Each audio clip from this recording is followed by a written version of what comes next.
Hi, this is तनु शर्मा। आज के इस वीडियो में हम बात करेंगे 3 बहुत ही इंपॉर्टेंट कन्वेंशंस जो कि ओजोन लेयर को प्रोटेक्ट करने के लिए बने थे।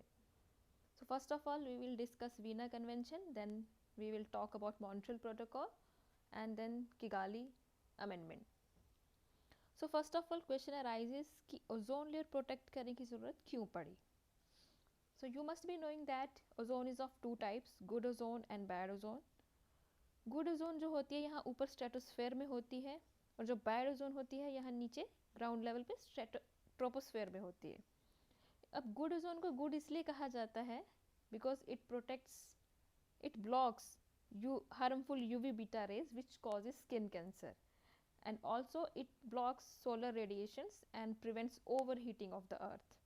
और जो बैड ओजोन है ट्रोपोस्फेरिक लेवल पे, ये one of the major pollutant होती है स्मॉग, फोटोकेमिकल स्मॉग में, and also it reduces the visibility. So now the concern is ozone layer is depleting continuously because of human activities. So it becomes important to protect the ozone layer. And for this we will discuss first the Vienna Convention. Vienna Convention 1985 में आता है. It came into force in 1988.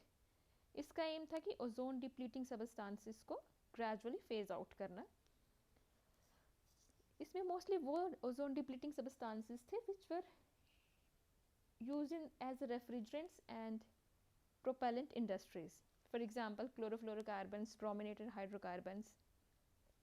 इस treaty का एक drawback था कि there were no legally binding targets, and for that reason countries ने इस पर ध्यान नहीं दिया, एंड इवेंचुअली मॉन्ट्रियल प्रोटोकॉल 1987 में आता है.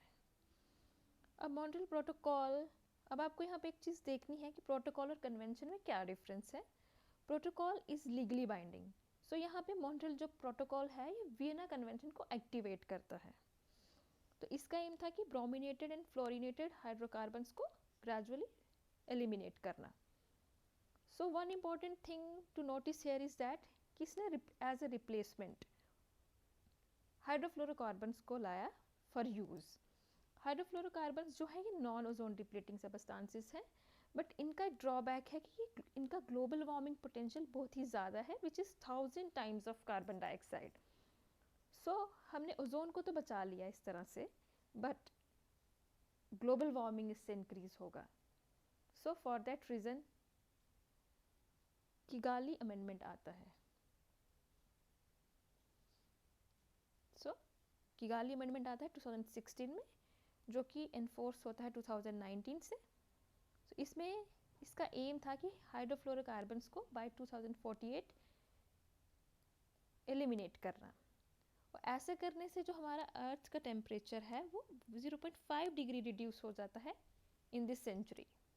और किगाली अमेंडमेंट इसलिए भी इम्पॉर्टेंट था बिकॉज IPCC की 5th असेसमेंट रिपोर्ट में ये कहा गया था कि हमें अर्थ के ग्लोबल एवरेज टेम्परेचर को 2 डिग्री सेल्सियस से ज़्यादा राइज करने से रोकना है. सो for that reason also Kigali amendment becomes important. तो यहाँ पे सबसे इम्पॉर्टेंट जो नोटिस करने वाली बात है कि किगाली अमेंडमेंट में कंट्रीज़ को 3 ग्रुप्स में डिवाइड किया गया. Developed countries, for example western countries like USA, UK, France.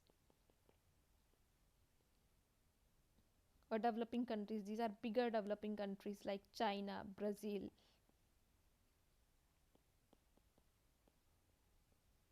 And then developing smaller countries like India, Pakistan, etc. तो इन तीनों कंट्रीज़ के यहाँ पे डिफरेंट टारगेट्स थे, और उनका बेसलाइन ईयर डिफरेंट था.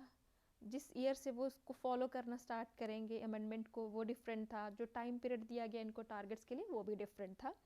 हम बात करेंगे इंडिया की. इंडिया ने इस ट्रीटी को रेटिफाई किया 2021 में, and India will complete it's phase down in 4 step from 2032 onwards. ये बात आपको ध्यान रखनी है. इसमें ये 10% रिड्यूस करेंगे इन 2032, 20% इन 2037, 40% इन 2042 एंड 85% इन 2047. सो इस तरह हमने किगाली अमेंडमेंट को डिस्कस किया, और हमने Montreal protocol and Vienna convention तीनों को एक एक करके डिस्कस किया. आई होप आपको समझ आया होगा. Thank you.